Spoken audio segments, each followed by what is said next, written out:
परिस्थिती राष्ट्रवादी काँग्रेसची. पण काय काळजी करू नका, दोन्ही पक्षासाठी मी ताकदीने दिल्लीत लढते. आपल्याकडे म्हणतात शाण्याने कोर्टाची पायरी चढू नये, ही शाणी तर सुप्रीम कोर्टात चढली. पण एक तुम्हाला सांगते, जेव्हा जेव्हा कोर्टात गेलेले आहे तेव्हा तेव्हा माझा हा बाप्पा, माझा भाऊ माझ्यावर ताकदीने कोर्टात आलेला आहे ही लढाई लढण्यासाठी. आणि ही लढाई फक्त माझी नाही आहे ना उद्धवजींची, ही लढाई महाराष्ट्राच्या स्वाभिमानाची. आज आमच्याकडे आले, उद्या तुमच्या घरात असतील. वक्फ बोर्ड आहे का आपल्या इथे? वक्फ बोर्डचं आहे का कोणी इथे? वक्फ बोर्डची या सगळ्या जमिनी ज्या एका समाजाच्या आहेत त्या काढून घ्यायचं पाप हे भारतीय जनता पक्ष करताय. ते बघा बसले दोघं आमचे भाऊ. काय तुमचं नाव? इलियास भाई. मैं आपको वायदा करती हूँ कि जब वक्फ बोर्ड की जो कमेटी हुई ना उसके खिलाफ कांग्रेस और हम पूरी ताकत से लड़े थे. ये जो तुमच्या समोर जे लढतात ना त्यांचा लोकसभेला एक खासदार होता. वक्फ बोर्डची जेव्हा सगळं लढाई पार्लमेंट मध्ये चालली होती, तुमच्या विरोधकाला विचारा तुझा पक्ष कुठे होता जेव्हा वक्फ बोर्डसाठी काँग्रेस आणि आम्ही लढत होतो. यांचा एक खासदार गायब होता. जेव्हा जेव्हा प्रश्न लढायचे होतात तेव्हा कधीही हजर नसतात. महिलांनो, जेव्हा महिला आरक्षणाचं बिल आलं तेव्हा पण तुमच्या जे विरोधी उभे आहेत ना ते पण गायब होते. जेव्हा महिला आरक्षणाचं बिल आम्ही पास केलं, जेव्हा मतदानाची वेळ होती तेव्हा अजित पवारांच्या पक्षाचे जे खासदार आहेत ना त्यांनी मतदान केलं नाही. ते मतदानाला नव्हते. म्हणजे महिला आरक्षणाच्या वेळी गायब, वक्फ बोर्ड गायब, हमी भावासाठी आम्ही जेव्हा लढलो तेव्हा पण गायब. तुमच्या कांद्याला भाव द्या तेव्हा पण गायब. तुमच्या सोयाबीन, कपास, कुठल्याही शेतकऱ्यांच्या प्रश्नासाठी कधी हजर नसतात. तुम्हाला कसला लोकप्रतिनिधी पाहिजे हा निर्णय तुम्हाला घ्यायचा आहे. जो दिल्ली समोर झुकणारा पाहिजे का महाराष्ट्र स्वाभिमान जपणारा तुम्हाला पाहिजे हा निर्णय तुम्हाला घ्यायचा आहे. त्यामुळे मी तुम्हाला शब्द देते की यावेळी आपलं चिन्ह मागच्या वेळेस पेक्षा बदललंय. कारण का हे चिन्ह त्यांनी चुकीच्या पद्धतीने काढून घेतलंय. पण एका अर्थी मला आधी खूप वाईट वाटलं होतं चिन्ह गेलं तेव्हा. आता बरं वाटतंय गेलं, कारण का ते चिन्ह आता लागतच नाही. मला जेव्हा वेळ चेक करायची असते ना मी मोबाईल मध्ये चेक करते, काय लागत नाही. लागतं का आता मोबाईल मध्ये? तुम्ही पण घातलं पण नाहीये, मोबाईल चेक करते. कदाचित माझ्या पांडुरंगाची तीच इच्छा असेल की कशाला हे पाहिजे तुला, तुला नवीन चिन्ह देतो. आणि माझ्या पांडुरंगाने काय माझ्या पदरात टाकलं तर तुतारी वाजवणारा माणूस. आता तुतारी कधी वाजते? जेव्हा लग्न कार्य असतं तेव्हा तुतारी वाजते. जेव्हा नवीन दुकानाचं उद्घाटन असतं तेव्हा पण तुतारी वाजते. जेव्हा तुमच्या स्वप्नातला साखर कारखाना जो तुम्हाला काढायचा आहे तो आम्हीच सुरू करणार आहे तेव्हा पण तुतारीच वाजणार आहे. आणि जेव्हा छत्रपती शिवाजी महाराजांनी युद्ध पुकारलं तेव्हा पण तुतारीच वाजली. आपल्या होणाऱ्या आमदारांची इच्छा आहे, त्यांनी मला सांगितलं की मुंगी येथील शिवपार्वती कारखान्याच्या मध्ये सुरू होईल. याच्यामुळे ऊस उत्पादक शेतकऱ्यांचा प्रश्न मिटेल. तर तुमची इच्छा आहे की हा कारखाना सुरू व्हावा. मला स्थानिक खासदाराची परवानगी घ्यावी लागेल. काय करायचं का? करायचं आता बघा, दुसऱ्याच्या मतदारसंघात जाऊन ढवळाढवळ नाही करायची, प्रोटोकॉल पाळायचा. मी जरी इथे आली असेल तरी हा बाप्पाचा मतदारसंघ आहे, त्याचा मान सन्मान मी केला पाहिजे. बाप्पाच्या परवानगीने हा साखर कारखाना सुरू करण्यासाठी जे काही करावं लागेल ते ताकदीने करू आणि तुमच्या ऊसाला चांगला भाव मिळेल याच्यासाठी कष्टांची पराकाष्ठा करू. पण तुम्हाला न्याय द्या. बऱ्याच अजून काही काही चिठ्ठ्या आल्या आहेत. बऱ्याच लोकांनी एक महत्वाचा विषय आमच्या वहिनी इथे आलेल्या आहेत.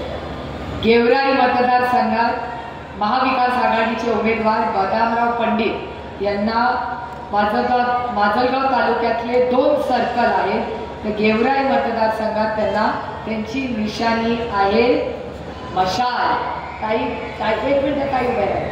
ताई आवर्जून त्यांचा जोरदार टाळ्या वाजवून आपण स्वागत करूया. ही माऊली बघा किती छान. ताई आवर्जून स्वतः आपल्या सभेसाठी हजर राहिल्या. ताई मी तुम्हाला शब्द देते, इथे जो जो काँग्रेस आणि राष्ट्रवादीचा कार्यकर्ता सहकारी पदाधिकारी नेता इथे उभा आहे, जो तुमच्या सर्कलमध्ये आहे तो ताकदीने मशालीला मागे उभा राहील, मतदान करेल. हा यांच्या सगळ्याच्या वतीने मी तुम्हाला आला त्यांनी अरे आपण आहोत ना, मी आला खूप झालं. थँक्यू. बघा आमची माऊली किती सुसंस्कारी आहे. जोरदार टाळ्या वाजवा आमच्या माऊलीला. आणखीन एक महत्वाचा विषय मी तुम्हाला आणखीन एक शब्द देतो. मी इथे यायच्या आधी काही लोकांनी, मी सकाळी गेले होते तिथे मला आरक्षणाच्या बद्दल प्रश्न विचारले. मी शब्द तुम्हाला देते, जे मी पार्लमेंटमध्ये बोलले तेच भाषण इथे देते. धनगर, मराठा, मुस्लिम, लिंगायत आणि भटक्या विमुक्त समाजाच्या ज्या ज्या आरक्षणाच्या मागण्या आहेत ताकदीने सुप्रिया सुळे त्या पार्लमेंटमध्ये बोलेल आणि तुमच्यासाठी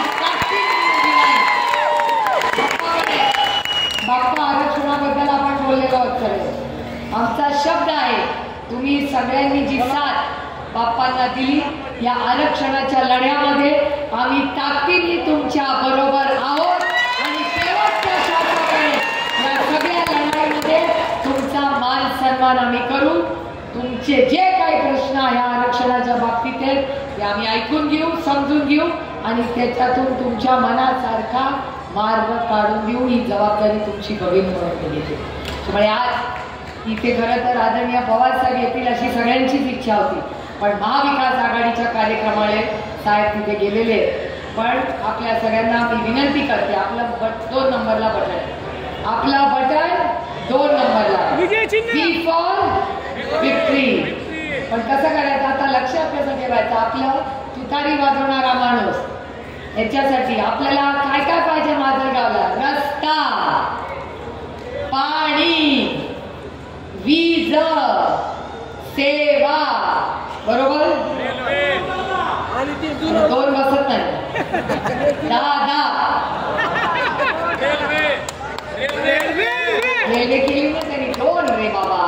रस्ता 2 ना, रस्ता, पाणी, वीज, न्याय, दादा.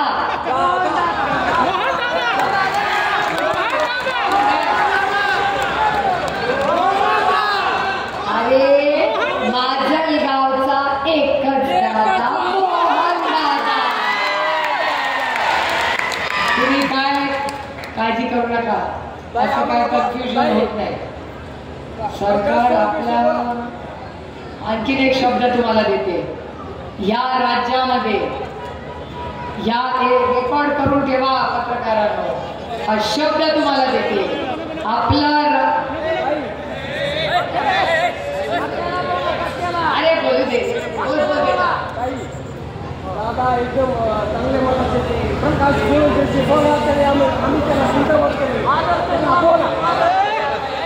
माजलगावचा एकच दादा, मोहन दादा.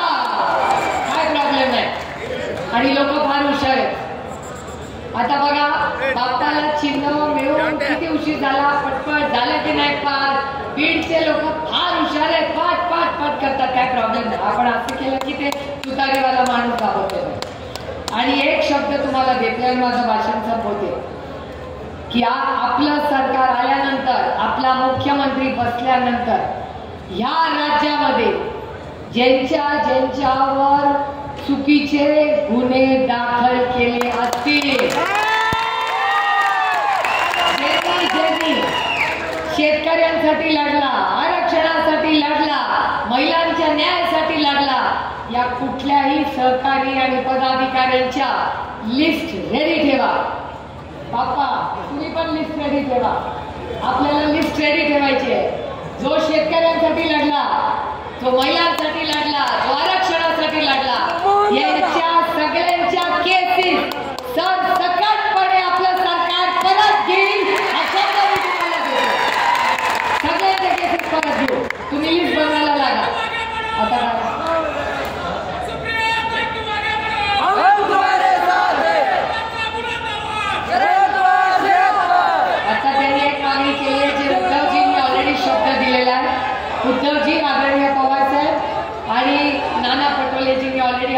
दिलाय की 2005 नंतरच्या कर्मचाऱ्यांना पेन्शन मिळावं ही जी तुमची मागणी आहे, शिर्डीला ती मीटिंग होती, त्याच्यात ऑलरेडी निर्णय झालेला आहे. त्याच्यामुळे तुम्ही ह्या कुठल्याही काळजी करू नका.